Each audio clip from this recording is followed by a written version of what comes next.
I'm Scott Phillips. I'm the lead designer on Saints Row the Third.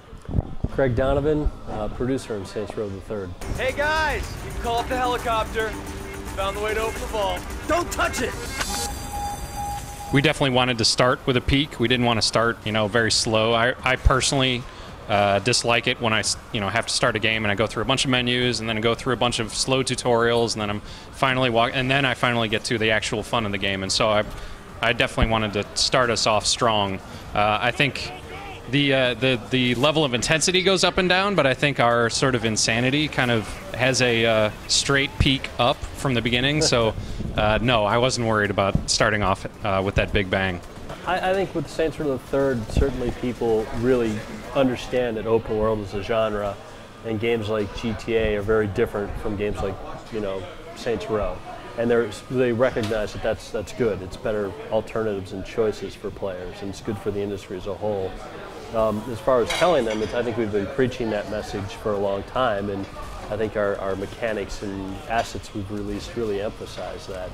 I wish they were here today so they could see it firsthand as well, but they'll be able to come November 18th for sure. We have huge lists of things that were cut.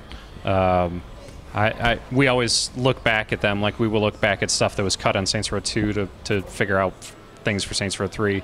My personal kind of most disappointing cut, which Greg will find funny, is dogs. When you're surrounded by 30 enemies, which we have some combat situations with tons and tons of guys, so you want to be able to very quickly, at a glance, tell who you're facing.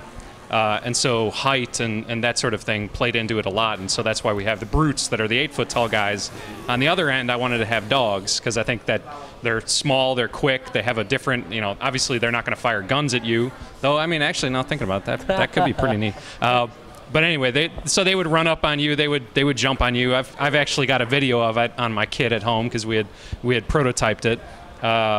But rightfully, they were cut because we just didn't have the time to do them, which I totally understand. But, in my heart, that was the one I really wanted to keep because I think it would have had a big impact in the gameplay. Well, I'd say the dildo weapon kind of shocked me. I remember us writing that down in one of our mission specs that, there'll be a dildo weapon and all of these other weapons in this one mission. And then when I finally saw it in game, I expected something relatively simple.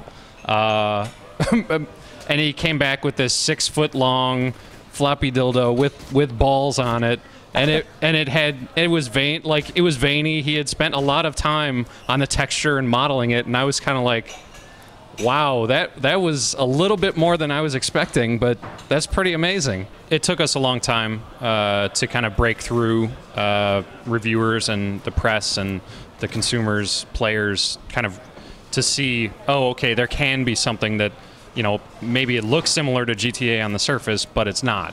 And I think with this game, I think it clearly shows we're not trying to be them. We don't want to be GTA. We are our own game.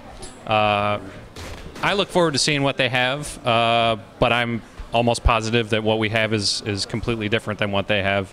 And I think that's fine. Variety is the spice of life. People want different games, which is great.